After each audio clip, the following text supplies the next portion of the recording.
లడ్డు మీద తప్పుడు ప్రచారం చేసిన చంద్రబాబు నాయుడు గారికి, పవన్ కళ్యాణ్ గారికి మంచి బుద్ధి ప్రసాదించాలని, అలాగే తప్పుడు ప్రచారం చేసినందుకు వాళ్ళకి కఠినంగా శిక్షించాలని కోరుతూ ఆ దేవదేవుడైన వెంకటేశ్వర స్వామికి ఈరోజు ఇక్కడ ఈస్ట్ నియోజకవర్గ సమన్వయకర్త అయిన మొల్లి అప్పారావు గారితో పాటు మిగతా ఈస్ట్ నియోజకవర్గ నాయకులు, కార్యకర్తలు అందరం కలిపి ప్రార్థించడం జరిగింది.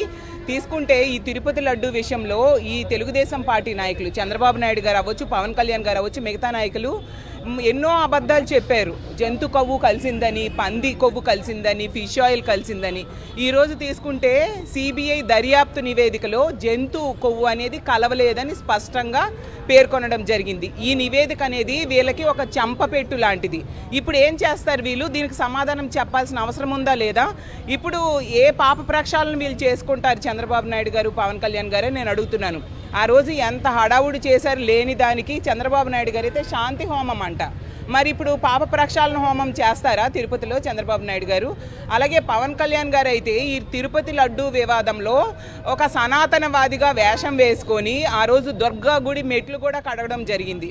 మరి ఇప్పుడు మీరు చేసిందంతా అబద్ధ ప్రచారం అని తేలింది. సిబిఐ దర్యాప్తు నివేదిక చెప్పింది, సుప్రీంకోర్టు ఆర్డర్స్ ప్రకారం అది పనిచేసి ఈ విధంగా నివేదిక వచ్చింది కదా. మరి ఇప్పుడు ఏంటి సమాధానం చెప్తారు పవన్ కళ్యాణ్ గారు నేను అడుగుతున్నాను. ఇప్పుడు దుర్గా గుడి మెట్లు మళ్ళీ కడుగుతారా లేదా తిరుపతి గుడి మెట్లు కడుగుతారా? ప్రజలకి క్షమాపణ కోరుతూ ప్రజలకి కాళ్ళు కడుగుతారా పవన్ కళ్యాణ్ గారు నేను అడుగుతూ ఉన్నాను. అలాగే తీసుకుంటే ఈ విషయంలో ప్రతి సందర్భంలో కూడా తప్పుడు ప్రచారం ఎందుకు? రాజకీయ లబ్ధి పొందడం కోసం. అలాగే తీసుకుంటే డైవర్షన్ పాలిటిక్స్లో భాగంగా ఈ ప్రభుత్వం మీద ఎప్పుడు వ్యతిరేకత వచ్చినా డైవర్షన్ పాలిటిక్స్ ఏదో ఒక ఇష్యూని తీసుకొస్తూ అబద్ధ ప్రచారం చేస్తూ మా జగనన్న మీద తప్పుడు ప్రచారం చేసి ప్రజల్ని మోసగించడానికి ట్రై చేస్తూ ఉంటారు. అందులో భాగంగా ఈ విధంగా చేస్తూ ఉన్నారు. ఖచ్చితంగా ఆ వెంకటేశ్వర స్వామి మీకు తగిన పనిష్మెంట్ ఇచ్చి తీరుతారు. అలాగే ఈ బోలే బాబా డైరీ, గతంలో హార్ష్ డైరీ అవ్వచ్చు, దీన్ని తీసుకొచ్చిందే చంద్రబాబు నాయుడు గారి ప్రభుత్వంలో 2018లో. మళ్ళీ తిరిగి ఈ విధంగా తప్పుడు ప్రచారం చేశారు. దీన్ని మేము తీవ్రంగా ఖండిస్తూ ఉన్నాము.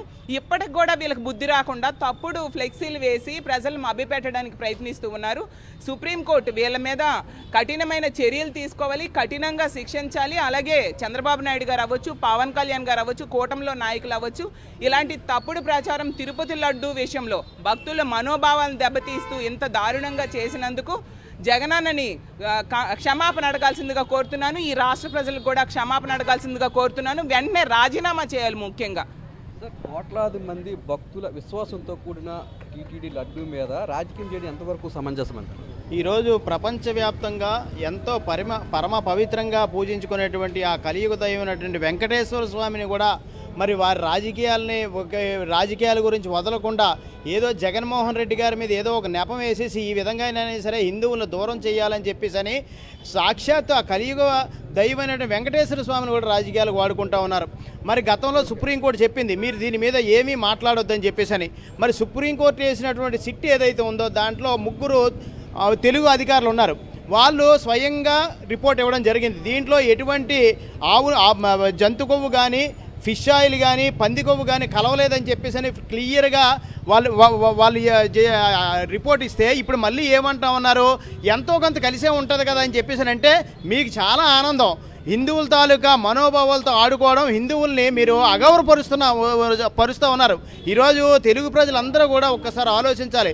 వెంకటేశ్వర స్వామిని పూజిస్తున్నటువంటి భక్తులందరూ కూడా ఆలోచించాలి. రాజకీయాల గురించి అని చెప్పేసి ఆ వెంకటేశ్వర స్వామిని కూడా తీసుకొచ్చేస్తూ ఉన్నారంటే ఎటువంటి పరిస్థితుల్లో ఈ కూటమి ప్రభుత్వం పరిపాలన చేస్తుందో ఒక్కసారి అందరూ ఆలోచించాల్సిన పరిస్థితి. కార్తిక్ ఒకటే చెప్తున్నారు, సుప్రీంకోర్టు ఏర్పాటు చేసిన స్పష్టమైన నివేదిక ఇచ్చినప్పటికీ కూడా ఇటు చంద్రబాబు నాయుడు కానీ, పవన్ కళ్యాణ్ కానీ, లేదంటే టీడీపీ నేతలు కానీ ఇంకా తప్పుడు ప్రచారాన్ని కొనసాగిస్తున్నారని, చంద్రబాబు నాయుడు కానీ, పవన్ కళ్యాణ్ కానీ నిజంగా చిత్తశుద్ధి ఉంటే వారి పదవులకు రాజీనామా చేయాలని చెప్పి వైఎస్ఆర్సీపీ నేతలు డిమాండ్ చేస్తున్నారు. Thank you Naidu.